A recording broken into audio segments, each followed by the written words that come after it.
वंदे लोकतिलकं सातत वार्ता विभूषणं अमर कृतिस्मरणं प्रबुधं लोकजीवनं प्रणय प्रमथ जागदीपनं वंदे जीवन जीवनं सत्पुरुषोत्तमं।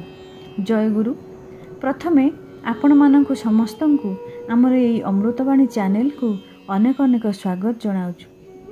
आज आलोचन जो विषय को नहीं आलोचना रखुची ताहा हेउची प्रथम जो माने राति 2टा 2:30 बेले उठती कौन सी काम करने को जाती से माने सही समय रे इष्टभूति करेंगे ना सकाळे करेंगे।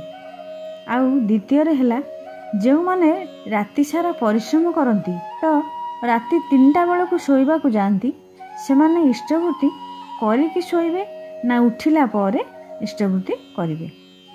यह सब प्रश्न अनेकंक मनरे थाए। आज सही सब प्रश्नर समाधान श्री श्री ठाकुर किपरि सरल भाव में कही जाइछन्ति ताहा आजिर आलोचन रखिछि। एही प्रसंगटी बुझिबापई गोटे घटनार उपस्थापन करुछि।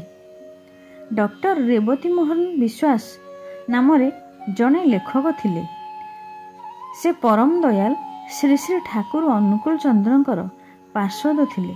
से सबुबले श्री श्री ठाकुरंकर पाखे पाखे रहुथिले। श्री श्री ठाकुर जो बाणी सब कहूथिले जो कथा सब कहूथिले से सबको से लिपिबद्ध करुथिले। श्री श्री ठाकुर जो आलाप आलोचना सब करुथिले से सब मध्य दिन सारा से लिपिबद्ध करुथिले। किंतु श्री श्री ठाकुर जेतेबेले आलाप आलोचना करती से सब कौन ना आमे जेमती नॉर्मल कथबार्ता हेउछे सेही परी। तेणु सेगुड़ी को रेवतीदा तरतर लिखि दे थांती। से सब परिष्कार भावे लिखि होई न थाए। तेणु से सब को से पछरे फेयर करी पुणी आउ थरे लिखती। तेणु रेवतीदा कौन करती ना राति रे सोई पड़ती आउ राति 2टा 2:30 बेलू उठती। तापर सेही बाणी गुड़ी को फेयर करती आउ सकाळे मध्य से गुड़ी को फेयर करती पुणी बाणी गुड़िक लिखती। एहीपरि करती ताहाले से इष्टभूति केतेबेले करती ना से जेतेबेले 2:30 बेले उठती उठी शौच होई नाम ध्यान करती इष्टभूति करती तापरे बाणी गुड़ी को फेयर करती आउ तांकर जहा अन्यान्य कार्य सब से करती।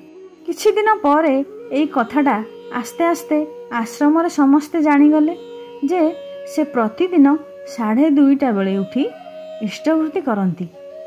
यह शुणी दिने आश्रमर जड़े कर्मी दादा कहिले अरे तुमे यही समय इष्टभूति करुछ? अरे यही समय तो श्री श्री ठाकुर शोईथिबे आ से तुमर इष्टभूति किपरि ग्रहण करिवे? तुमर इष्टभूति करिवाटा किंतु हेलानी, एटा तुमे भूल करुछ। तापरे रेवतीदा श्री श्री ठाकुर पाखक जाई पचारुछंती ठाकुर आपण तो जानिछंती मु 2:30 राति रे उठे आउ सेतेबेले इष्टभूति करे। एई लोके कहउछंती कि सही समय तो ठाकुर शोईथिबे आउ तुमे इष्टभूति करुछ तो ठाकुर ग्रहण करुनथिबे। तुमर इष्टभूति करिवार यथार्थता केउठी रहिला? ठाकुर मोर इष्टभूति करिवा हेउनी, मु एबे कोन करिवि? सबु शुणी श्री श्री ठाकुर कहउछंती शुण रेवती, परम दयाल परम पिता सर्वदा जाग्रत, से केबे शुअंती नहीं। असल कथा तो सेटा आमको जेतेबेले आपद विपद आसुना कहीं जे कौन मुहूर्तर भी हेउ श्री श्री ठाकुर को डाकिले से शुणी थांती, से उद्धार करि थांती। से जदि सोई पड़िबे तेबे जगतटा रहिबो किपरि? से सर्वदा जाग्रत। तेणु तुमर इष्टभूतिटा ठीक हेउछि। ताहेले आमे कोन बुझिले? इष्टभूति मंत्र रे कोन अछि? आजी प्रभाते कर्मारंभे। ता माने कोन ना आमे जेतेबेले सोईकी उठू जेतेबेले जाग्रत हेउ कर्मारंभ करबा को जाऊ सेतेबेले ही प्रभात हेला। प्रभात माने जे केवल सूर्योदय हेबा को बुझाए ता नुहे। आमर चेतनार केतेबेले प्रभात हुए ना आमे जेतेबेले सोईकी उठू कार्य आरंभ करू। आमर କିନ୍ତୁ ଚେତନା ଆରମ୍ଭ ହେଲା, ସେଇଟା ହେଉଛି ପ୍ରଭାତ। ତାପରେ ହେଉଛି କର୍ମାରମ୍ଭ। ତାହେଲେ ଯେଉଁ ମଣିଷଟି 2:30 ବେଳେ ଶୋଇକି ଉଠିଲା, ଯଦି ଆଉ ସେ ନ ଶୁଏ 2:30 ବେଳେ ଉଠିଲା, କାର୍ଯ୍ୟ ଆରମ୍ଭ କଲା, ତାହେଲେ ନିଶ୍ଚୟ ତାର ଇଷ୍ଟବୃତ୍ତିଟା କରିବା ଉଚିତ। କାରଣ ତାର ତ ସେଇ 2:30ରୁ ହିଁ ପ୍ରଭାତ ହେଲା ନା। ତାହେଲେ ତାର ଇଷ୍ଟବୃତ୍ତି କରିବାରେ ଭୁଲ କେଉଁଠି ରହିଲା? ତେଣୁ ତାର ଇଷ୍ଟବୃତ୍ତି କରିବାଟା ଠିକ୍। ସେ ଇଷ୍ଟବୃତ୍ତି କରିସାରି କର୍ମାରମ୍ଭ କରିବାଟା ହେଉଛି ଭଲ। ତାପରେ ଦ୍ୱିତୀୟ ପ୍ରଶ୍ନକୁ ଯିବା। କେହି ଯଦି ରାତି 2ଟା-3ଟା ପର୍ଯ୍ୟନ୍ତ ପଢ଼ାଶୁଣା କରନ୍ତି କି କୌଣସି କାର୍ଯ୍ୟ କରନ୍ତି, ତାପରେ ଶୋଇବାକୁ ଯାଆନ୍ତି, ତାହେଲେ ସେ କ'ଣ ଇଷ୍ଟବୃତ୍ତି କରିକି ଶୋଇବେ ନା ଉଠିବା ପରେ ଇଷ୍ଟବୃତ୍ତି କରିବେ? ସେ ତ 3ଟା ବେଳେ ଶୋଇବାକୁ ଗଲା, ତାର ସକାଳ କେତେବେଳେ ହେବ? ପ୍ରଭାତରେ ତ ସେ ଶୋଇଥିବ। ପ୍ରଭାତରେ କେହି କ'ଣ ନିଦ୍ରା ଯାଏ? ସେ ଯେତେବେଳେ ଶୋଇବାକୁ ଯାଉଛି ତାର କେତେବେଳେ ପ୍ରଭାତ ହେବ? ସେଇଟା ଦେଖିବାକୁ ହେବ। ସେ ଲୋକ ଯେତେବେଳେ ଉଠିବ ତାର ପ୍ରଭାତ ହେବ। କର୍ମାରମ୍ଭେ ଇଷ୍ଟବୃତ୍ତି, ଏଇଟା କିନ୍ତୁ ଠିକ୍ ନୁହେଁ। ଜଣେ ରୀତିକ ଦାଦା କହୁଥିଲେ ଯେ ଏଇ ସମୟରେ ଶୋଇବାଟା ଠିକ୍ ନୁହେଁ। ତାର କାରଣ ହେଉଛି ଅତି ପ୍ରତ୍ୟୁଷରୁ ଶୋଇକି ଉଠିବା ଉଚିତ।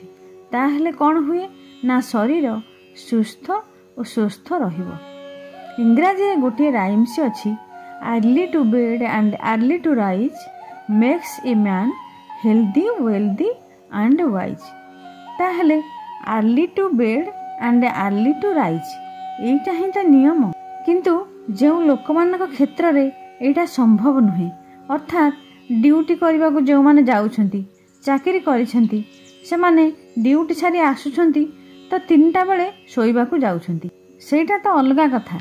ସେମାନେ ଉଠିବା ପରେ ଇଷ୍ଟବୃତ୍ତି କରିପାରିବେ, କିନ୍ତୁ ସେଇଟା ନିୟମ ନୁହେଁ। କିନ୍ତୁ ଯେଉଁମାନେ ଛାତ୍ରମାନେ ପଢ଼ାଶୁଣା କରୁଛନ୍ତି, ସେମାନେ ଟାଇମ୍ ଆଡ଼ଜଷ୍ଟ କରି ଶୋଇ ପ୍ରତ୍ୟୁଷରୁ ଉଠିପାରିବେ।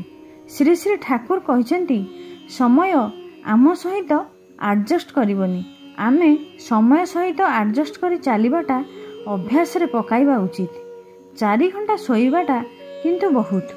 ଶ୍ରୀ ଶ୍ରୀ ଠାକୁର କହିଛନ୍ତି, ଅରୁଣ ଉଷାର ଆଗେଇ କରିସ୍ ରାତ୍ରି ଶଯ୍ୟା ସକଲ ତ୍ୟାଗ, ସେଇ ତ୍ୟାଗରେ ଅନୁରାଗେ କରିସ୍ ଇଷ୍ଟବୃତ୍ତିର ଜାଗ। ଯେଉଁମାନେ କର୍ମଜୀବୀ ଅଛନ୍ତି, ସେମାନେ 3ଟା ବେଳେ ଶୋଇବାକୁ ଗଲେ, ତେଣୁ ସେମାନେ ଯେତେବେଳେ ଉଠିବେ ସେତେବେଳେ ଇଷ୍ଟବୃତ୍ତି କରିପାରିବେ। ଯଦି ଅଭ୍ୟାସ କରି ସକାଳୁ ଉଠି ଇଷ୍ଟବୃତ୍ତି କରିପାରିବେ, ତାହେଲେ ସେଇଟା ତ ଖୁବ୍ ଭଲ। କିନ୍ତୁ କିଛି ପିଲାମାନେ ଅଛନ୍ତି, ଖାଲିଟାରେ ମୋବାଇଲ ଦେଖି ଦେଖି ଶୋଇବେ ଆଉ ଡେରିରେ ଉଠିବେ, ଏଇଟା କିନ୍ତୁ ଠିକ୍ ନୁହେଁ। ଆଉ ଗୋଟିଏ କଥା, ଧରନ୍ତୁ ଜଣେ ସନ୍ଧ୍ୟାବେଳେ ଦୀକ୍ଷା ନେଲା, ତେଣୁ ସେ ସେତେବେଳେ ବି ସେଇ ମନ୍ତ୍ର ପଢ଼ୁଛି, କ'ଣ ନା ଆଜି ଏଇ ପ୍ରଭାତେ କର୍ମାରମ୍ଭେ। ତାହେଲେ କ'ଣ ଆମେ ଜାଣିବା? ସେ ପରମେଶ୍ୱର, ସେ ସର୍ବଦା ଆମ ହୃଦୟରେ ଅନ୍ତର ମଧ୍ୟରେ ଜାଗ୍ରତ ହୋଇ ଅଛନ୍ତି। ତାହେଲେ ପ୍ରଭାତେ ମାନେ ଯେ ସୂର୍ଯ୍ୟୋଦୟ ପୂର୍ବରୁ ନୁହେଁ, ସେ ତ ସନ୍ଧ୍ୟାବେଳେ ଦୀକ୍ଷା ନେଲା, ତାହେଲେ ଆଜି ଏ ପ୍ରଭାତେ କ'ଣ? ତାର ଅନ୍ତରରେ ଯେ ପ୍ରଭାତ ବିକଶିତ ହୁଏ। ଆଶା କରେ ଖୁବ୍ ସୁନ୍ଦର ଭାବରେ এই 2ଟି ପ୍ରଶ୍ନର ସମାଧାନ ଆମେ ବୁଝିଲେ ଯେ ପରମ ଦୟାଲ ଶ୍ରୀ ଶ୍ରୀ ଠାକୁର ଆମ ଭିତରେ ସଦା ଜାଗ୍ରତ। ଆମେ ଯେତେବେଳେ ଉଠିବା, କାର୍ଯ୍ୟ କରିବା ଆଗରୁ ହିଁ ଇଷ୍ଟବୃତ୍ତି କରିବା ଉଚିତ। ଆଉ ଇଷ୍ଟବୃତ୍ତି କରିବାଟା ଭାବର ସହିତ ଆମର କରିବା ଉଚିତ। ଆଜିର ଆଲୋଚନାକୁ ଏଇଠି ରଖୁଛି। ଶେଷରେ ଦୟାଲଙ୍କ ନିକଟରେ ସମସ୍ତଙ୍କର ପଞ୍ଚ ମହାଜୀବନର ମଙ୍ଗଳ ପ୍ରାର୍ଥନା କରି ରହୁଛି। ଜୟ ଗୁରୁ।